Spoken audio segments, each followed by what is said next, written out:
وعلیکم السلام ورحمۃ اللہ وبرکاتہ۔ محترم بھائی نے یہ صحیح بخاری کی 106 نمبر حدیث ہے،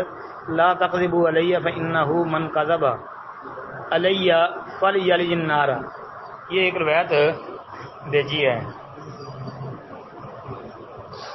کہ علی رضی اللہ تعالی عنہ کو یہ فرماتے ہوئے سنا، تابعی بیان کر رہے ہیں، ربعی بن حراش وہ کہتے ہیں کہ علی رضی اللہ عنہ کو فرماتے ہوئے سنا کہ نبی علیہ السلام نے فرمایا کہ مجھ پر جھوٹ مت بولو، کیونکہ جو مجھ پر جھوٹ باندھے وہ دوزخ میں داخل ہو۔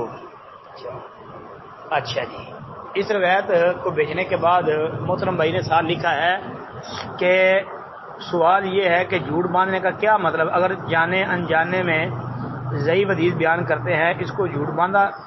کہتے ہیں؟ جی محترم بھائی، جو جان بوجھ کر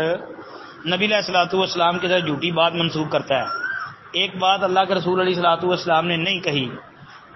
پتہ ہے کہ یہ نبی علیہ السلام کی بات نہیں ہے، پھر اس کی نسبت اللہ کے رسول علیہ الصلوۃ والسلام کی طرف کرتا ہے،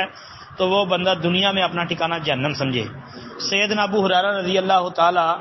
عنہ وہ کہتے ہیں کہ جب سے میں نے نبی علیہ الصلوۃ والسلام کی حدیث، بخاری کے اندر یہ الفاظ بھی ہیں، من کذب علی متعمدا فلیتبوأ مقعدہ من النار، کہ جب سے میں نے یہ حدیث نبی علیہ السلام کی سنی ہے اس وقت سے پہلے بھی میں نے کبھی نبی علیہ السلام کی طرف جھوٹی بات منسوخ نہیں کی تھی، اور جب سے یہ حدیث سنی ہے اس کا علم ہوا ہے اس کے بعد تو مزید احتیاط ہو گئی ہے کہ کبھی بھی کوئی غلط بات نبی علیہ السلام کی طرف نسبت کر کے بیان نہیں کی۔ تو یہ ضعیف اور موضوع قسم کی روایتیں بیان کرنا، جان بوجھ کر اللہ کے رسول صلی اللہ علیہ وسلم کی طرف نسبت کر کے بیان کرنا کہ آپ نے وہ بیان ہی نہیں کی، آپ نے ارشاد ہی نہیں فرمایا، تو آپ کی طرف نسبت کر کے اس طرح کی باتیں بیان کرنا،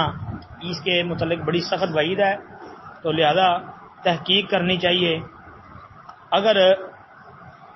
تحقیق کے بعد انسان سے خطا ہو جائے، سہو ہو جائے اور پتہ نہ چل سکے یا تحقیق کی صحیح تہ تک نہ بندہ پہنچے اور روایت بندہ بیان کر دے، بعد میں اگر علم ہو جائے کہ یہ روایت ثابت نہیں ہے تو بندہ جو ہے وہ اس تحقیق سے رجوع کر لے، لیکن تحقیق کرنی چاہیے۔ اگر بندہ پوری تحقیق کر کے پوری کوشش کر کے تو پھر بندہ اگر کوئی روایت بیان کرتا ہے اور اگر اس میں کوئی گڑبڑ ہو جائے تو اللہ معاف کر دیں گے، لیکن اگر جانتے بوجھتے یہ کام کیا ہے تو پھر تو بہت زیادہ وعید ہے، یہ سخت، جس طرح کی یہ حدیث آپ کے سامنے ہے۔ السلام علیکم ورحمۃ اللہ۔